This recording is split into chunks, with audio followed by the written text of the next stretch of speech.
policy. en une entreprise This prédatrice. war has Elle transformed dépasse into a depuis longtemps les predatory seules dimensions enterprise. militaires It ou has long géopolitiques. since transcended Elle vise à piller nos merely ressources, military or effacer notre geopolitical mémoire dimensions. collective It aims et to pillage détruire our nos communautés. resources, erase our Les collective conséquences memory, sont and destroy désastreuses. our Des communities. millions de morts, Its des consequences familles are décimées, catastrophic. près de Millions of 7 millions deaths, de déplacés internes, decimated families, femmes et enfants almost 7 pris pour million cible, des villages IDPs, rayés de la women carte, and children des who've been générations targeted, sacrifiées. villages razed Dans to the plusieurs régions ground, de l'Est, generations tous les sacrificed. marqueurs d'un projet In some regions of d'extermination the East, sont réunis. We see all the indicators of an attempt at extermination. The UN itself, through the mapping report, has documented the scale of these atrocities. This is not just a conflict. It is a silent genocide that the Congolese people have been suffering for more than 30 years.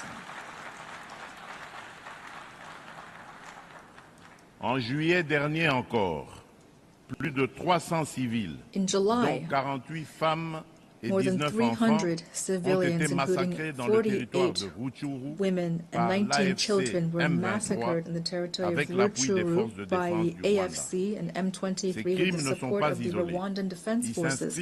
These crimes are not isolated incidents. They are part of a gruesome whole.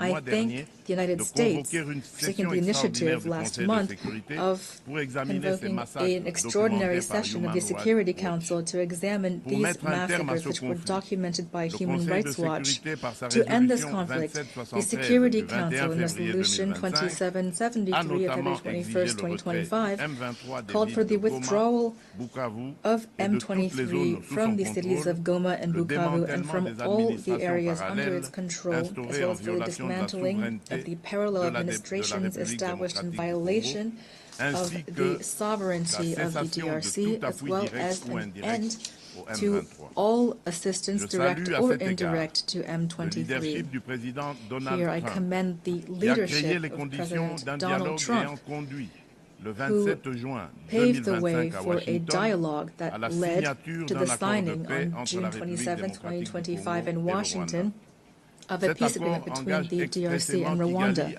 This agreement explicitly requires that Kigali carries out a complete and verifiable withdrawal of its troops and lifts so-called defensive measures. It also calls for the disengagement, disarmament, and conditional integration of non-state armed groups within the armed forces of the DRC and the Congolese National Police, the establishment of a joint mechanism of security coordination, as well as a provision guaranteeing respect for territorial integrity and the cessation of hostilities. The withdrawal of Rwandan troops, the end of their support to M23, and the restoration of the authority of the Congolese state over all the occupied areas are non-negotiable conditions for a real peace.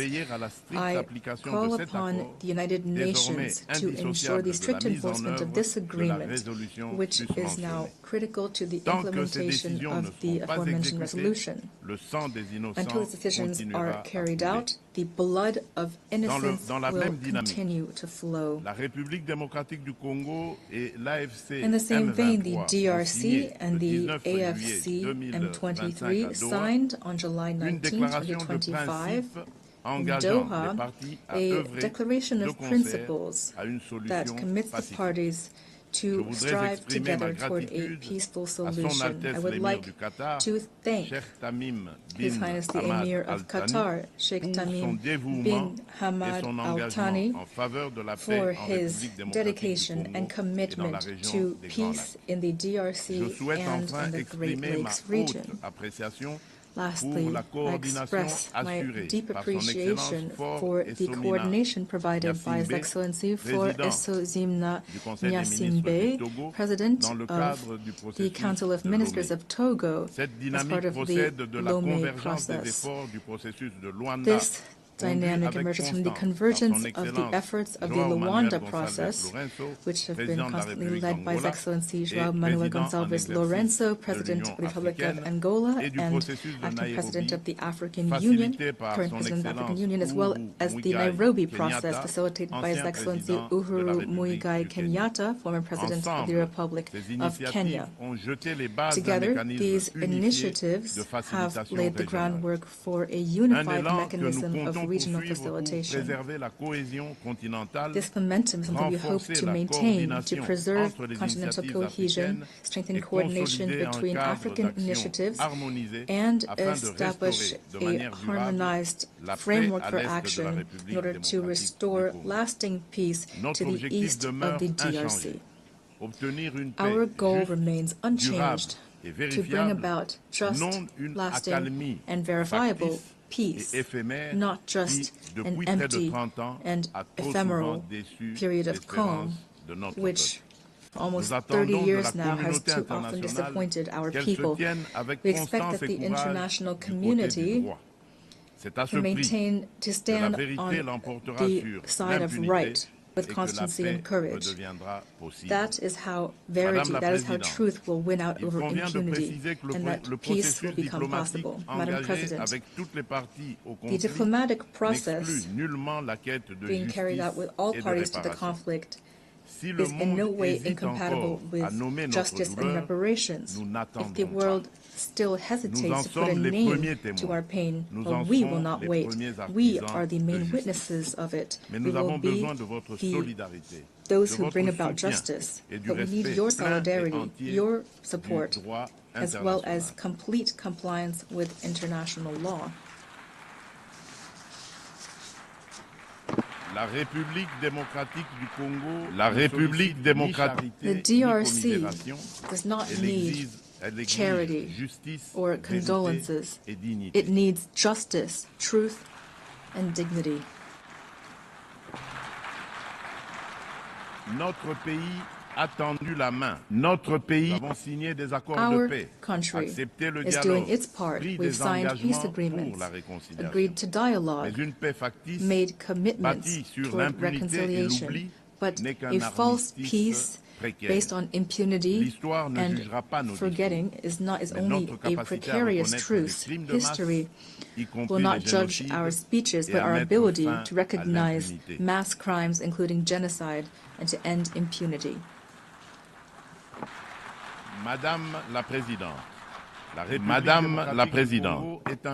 Madam President, the DRC is a country full of life, natural wealth, and human resilience. We want to contribute to global peace, but peace begins with recognition of our own tragedy. I solemnly call upon this Assembly to recognize the Congolese genocide, to support our battle for truth and justice, and to help us at last build lasting peace in the heart of Africa.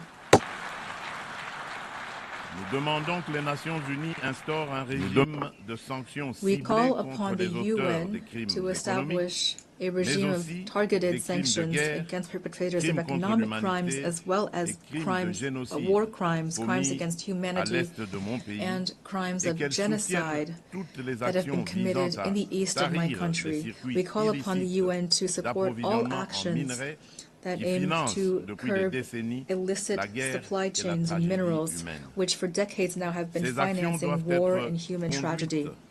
These actions must be implemented with the support of the African Union, the UN, and our development partners, with the involvement of adjacent states, as well as businesses that purchase and process these minerals stained with blood, as well as financial institutions through which this cash transits, as well as civil society organizations. I state this solemnly. The international community has the moral and political duty to recognize this tragedy for what it is, a genocide, and to act accordingly. Silence and inaction in the face of these crimes amounts to complicity.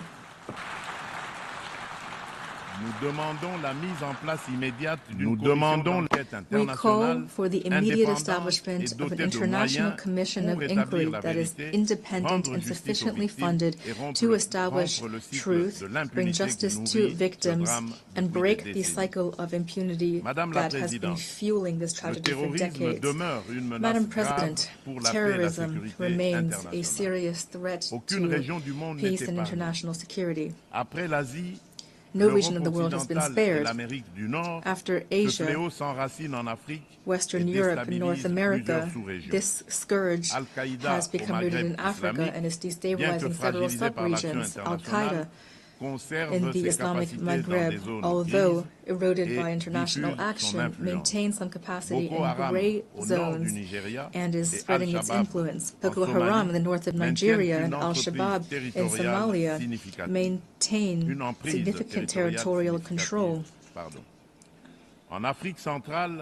In Central Africa, after the devastation caused by the Lord's Resistance Army, or LRA, led by Joseph Kony, the northeast of the DRC is suffering under the Allied Democratic Forces, a terrorist, Ugandan terrorist group that has sworn allegiance to the Islamic State. These extremist groups have left behind them in their wake a devastating toll of loss of human life and continue to threaten regional stability. A member of the Global Coalition Against ISIS, the DRC calls on the UN to more staunchly implement the recommendations of this coalition and the Akaba process, that is to say, the sharing of intelligence, curbing of financing, combat against propaganda and sanctuaries for terrorism, as well as increased support to victim communities while fully respecting international humanitarian law. Madam President, as we face a climate crisis, the Paris Agreement remains a crucial legal framework for the accountability of states when it comes to emissions and adaptation to limit warming to 1.5 degrees Celsius. Thus, the DRC has adopted its National Adaptation Plan 2022-2026. We have committed to stopping and reversing deforestation and forest degradation, land degradation by 2031, while promoting sustainable development and inclusive rural transformation. Since December 2021, a package of measures has supported the restoration of forests, especially the School Garden Program, to plant 1 billion trees by 2030. This aims to strengthen CO2 sequestration and the resilience of our ecosystems. We commend the adoption of the 5/CMA.5 decision, which establishes new financing mechanisms, including the Loss and Damages Fund, to complement existing resources and to provide tangible solutions for the most vulnerable countries. With our unique environmental capacity, the DRC is at the heart of these solutions. It's prepared to mobilize its natural assets to protect the global climate, as long as financial commitments are predictable, accessible, and commensurate with environmental and human imperatives. Madam President, allow me also to address the issue of energy challenges and the protection of our ecosystems. I'd like to recall that the Congo Basin is home to the second largest tropical forest in the world, considered by many scientists to be the largest land-based carbon sink, as well as a vast hydrographic network dominated by the Congo River, the second largest in the world in terms of throughput. These vital resources are severely threatened by destructive activities including deforestation, illegal exploitation, and pollution, which are often exacerbated by recurring armed conflict, which amount to real crimes against nature. That is why the DRC supports the initiative spearheaded by Vanuatu, Fiji, and Samoa to establish at the international level ecocide as a crime in order to punish illicit acts and arbitrary actions that cause severe environmental damage. Madam President, the adoption of the Pact for the Future recalls the necessity of accelerating the implementation of the SDGs 5 years before the deadline 2030. The DRC has placed this imperative at the center of its action through the Strategic National Development Plan 2024-2028, which places the Congolese people at the heart of its priorities and incorporates the 3 dimensions of sustainable development, the environmental, social, and economic dimensions. This plan is based on clear guidelines, including strengthening democratic governance and security, modernizing infrastructure and the business environment, protecting the environment, and guaranteeing access to essential social services, including water, sanitation, education, healthcare, electricity, and so forth. The results have been mixed. For only SDGs 12 and 13 still seem attainable by 2030, but concrete progress has been made. Free education has allowed more than 5 million children to return to school. Universal health coverage has expanded access to high-quality health care. Women's empowerment policies are reducing socioeconomic gaps. These accomplishments, however, are jeopardized by the persistent lack of security in the east of the country and the vulnerability of our economy to external shocks. Our economy, therefore, must transform in order to become a driver of sustainability and prosperity. My country is a solution to climate challenges. My country plans to make full use of its forests, its biodiversity within a climate economy that is turned toward a green, resilient, low-carbon type of growth. In this regard, the Grand UNGA project, one of the largest hydroelectric complexes in the world, embodies our ambition and strengthens the position of the DRC as a country of solutions. It provides clean, competitive energy to provide electricity to our territory, to decarbonize our industries, to support regional energy integration, and to pave the way for new applications, including green hydrogen. This trajectory is based on developing integrated carbon markets, attracting responsible investment, and creating decent jobs and sustainable livelihoods for our communities. However, there remains one major obstacle: financial constraints. The growing burden of African public debt combined with illicit financial flows is reducing our room for maneuver. The additional needs for achieving the SDGs in Africa have been estimated at $1.6 trillion. At the same time, illicit capital flight is undermining our currency and our macroeconomic stability. Hence the need for urgent reform of the international financial architecture in order to guarantee that developing countries have fair and predictable access to concessional financing that is aligned with their national trajectories, including through a better channeling of special drawing rights, capitalization, and multilateral development banks, as well as counter-cyclical cash flows and a strengthened fight against illicit flows.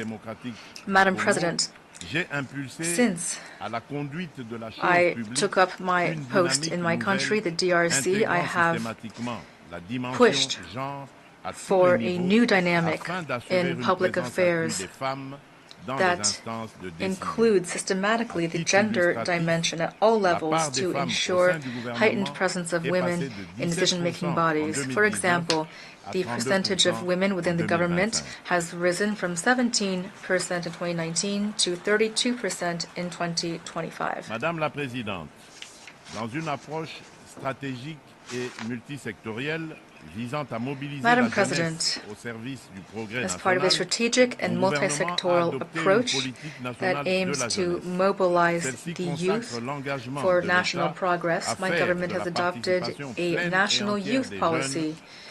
This demonstrates the commitment of our state to ensure full participation of young people in the life of our nation, and that to make sure it is a priority, a cross-cutting priority associated with clear and measurable goals. Madam President, the DRC aspires toward peace, justice, and development. It is ready to take action alongside all of you for a UN that is stronger, more inclusive, and more just. With all of its human, natural, strategic assets, my country plans to use them to build a better future, future generations, and for our common house, that is planet Earth. God bless humanity. May God bless us with the grace of a real lasting peace between all of the world's nations. Thank you. The President, on behalf of the Assembly, I wish to thank the President of the Democratic Republic of the Congo. The Assembly will hear an address by His Excellency Abdulatif Jamal. The Assembly will hear an address by His Excellency Abdulatif Jamal Rashid, President of the Republic of Iraq. I request protocol to escort His Excellency and invite him to address the Assembly.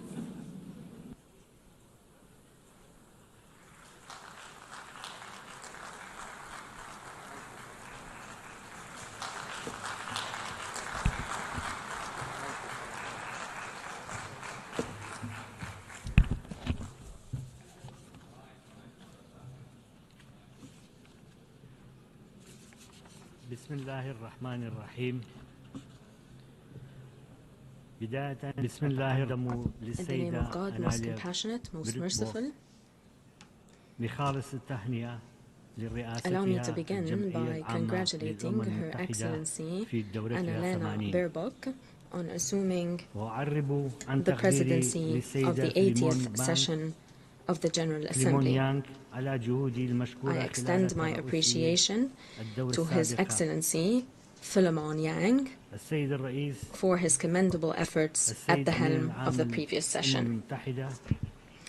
Your Excellency, Madam President, Your Excellency, Secretary General of the United Nations, Excellencies, Heads of States and Governments, ladies and gentlemen, peace be upon you. I have the honor to stand here today before you to address you on behalf of Iraq, which boasts a long-standing history that you are all aware of, a history rife with challenges that we've faced and managed to prevail over, a history rich with hope, aspirations and opportunities that our people is seeking to leverage in cooperation with our friends and thanks to the support of international organizations, namely the United Nations. On behalf of the government and people of Iraq, I wish to thank the United Nations for its role in support and defense of the democratic system in our country. This was done through the representatives of the Secretary General, from the late Sergio de Mello to His Excellency Mohammed Al-Hassan, who will be our partner in the drawdown of UNAMI in Iraq as it completes its work, and as we await the completion of the work of the UNITAD. Pursuant to Security Council Resolution 2732 and 2697. This is a testament to the stability of the security situation in Iraq and the entrenchment of our democratic political system. I stand here before you today while Iraq has regained its rightful place in the international community and in relations with its neighboring countries. I address you while my country chairs the session of the current session of the Arab League and the 77 and China. We are also playing an effective role in international and regional organizations such as the Organization of Petroleum Exporting Countries, the Organization of Islamic Cooperation, and the Non-Aligned Movement. These are organizations in which We were founding members. This also holds true for the United Nations, whose charter we've signed upon its establishment, and we stand ready to play the part of the intersection between East and West. I would be remiss not to extend my sincere thanks to the United Nations, which has supported our democratic milestones in Iraq, including local and parliamentary elections, whose 7th iteration we are preparing to hold in the coming weeks. We pursue this to ensure the peaceful transition of power and the establishment of constitutional institutions. We have become a beacon of hope thanks to the great sacrifices our people has conceded, with great resolve to ensure coexistence and respect for pluralism, contrary to the repressive regime that formerly ruled Iraq.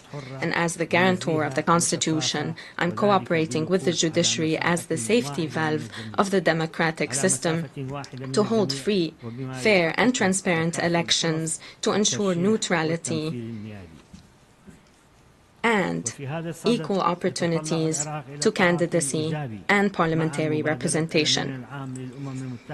In this regard, Iraq has responded positively to the UNAT initiative launched by the Secretary General to strengthen the efficiency and effectiveness of our organization.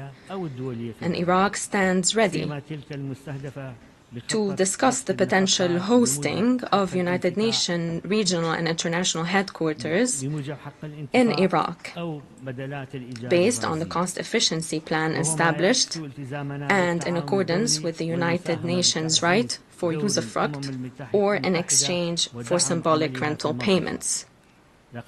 This reflects our commitment to international cooperation and to play our part in strengthening the United Nations. Iraq has triumphed over the threat of terrorism, and today we look forward to wiping out the last vestige of this barbaric terrorist attacks. We rely on the unity of our people and the establishment of development plans to heal the wounds of the past and pave the way for a promising future, which relies on the steadfast national will of our people and the international community's support. Terrorism is but one scourge, even if it takes on various slogans and manifestations. It therefore should be countered comprehensively, without any distinction as to its forms.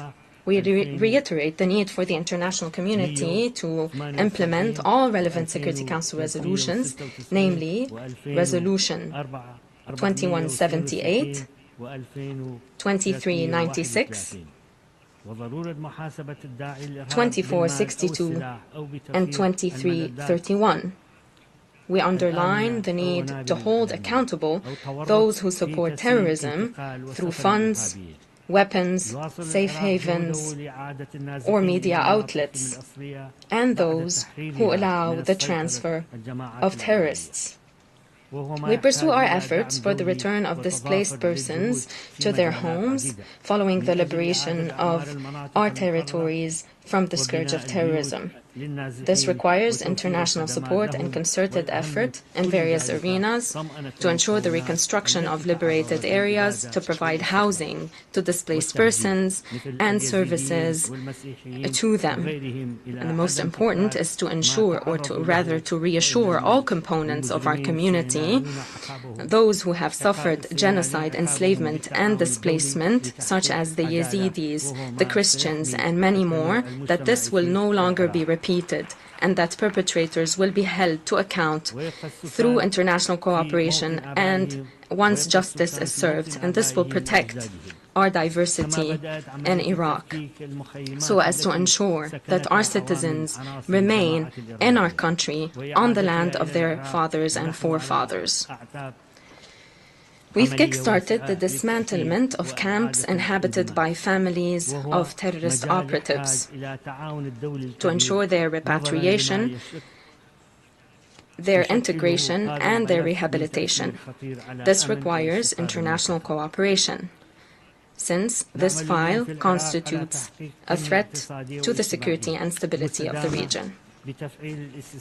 Today in Iraq, we are pursuing sustainable socioeconomic development by strengthening investments in our capacities, and so as to pave the way for a reduction of reliance on oil and the promotion of the diversification of our economy through the strengthening of agriculture, the industry, and renewable energy. We have been providing important investment opportunities in water, electricity, and infrastructure, and we call upon the international community to strike fruitful partnerships with our country.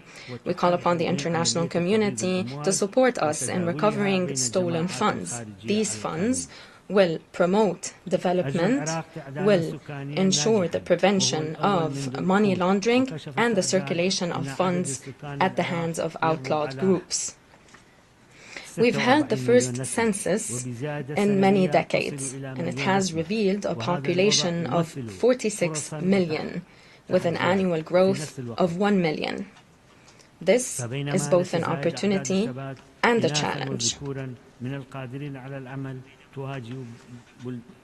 The number of young men and women entering the labor force is increasing. At the same time, demand on services and job opportunities is also on the rise. Therefore, we are currently establishing plans that allow us to leverage the advantages of our demographic situation while addressing relevant challenges. Iraq is amongst the countries most vulnerable to climate change. Desertification is eating away at our green pastures. Water scarcity is now an existential threat. It is coupled with rising dust storms, and this is the current situation of the global environment. Iraq is seeking to tackle this challenge through the development of renewable energy, the improvement of water management, and the reduction of carbon emissions, as well as an increase in green spaces. We call upon the international community to support our efforts by providing technical and financial assistance. Iraq reiterates the importance of committing to the principle of common but differentiated responsibility in addressing climate change, namely the crisis of the reduction of water resources in transboundary rivers. This is a daunting challenge for Iraq. Our country has always sought cooperation and understanding with the Islamic Republic of Iran and the Republic of Turkey to ensure the sharing and management of the basins of the Tigris and Euphrates rivers. We acknowledge the adverse impact of climate change and demographic growth on the availability of water.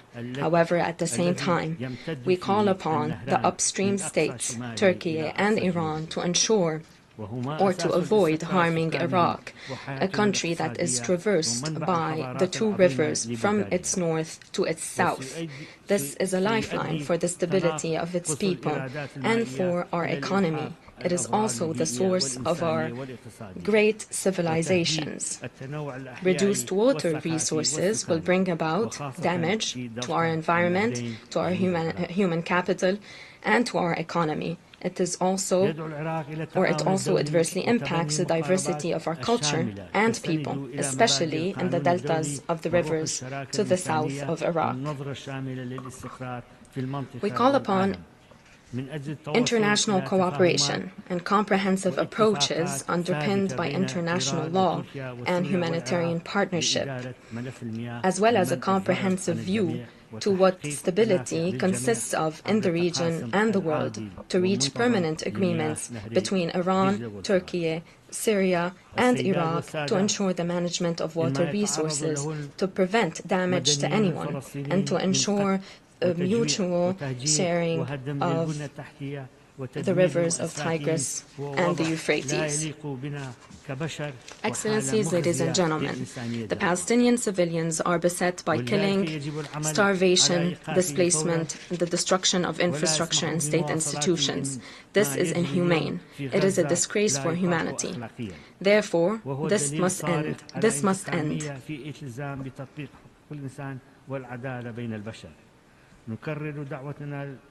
This is also a testament to the selectiveness in the promotion of human rights and justice amongst human beings. We reiterate our call for the international community to take urgent measures to ensure a just and comprehensive settlement to the Palestinian cause through the implementation of United Nations resolutions. This and the establishment of the independent state of Palestine is the only pathway to stability and security in the Middle East and the entire world. Decisive measures must be taken against the policy of settlement and annexation of land espoused by the occupying power against Palestinians to destroy their hope in a livable state.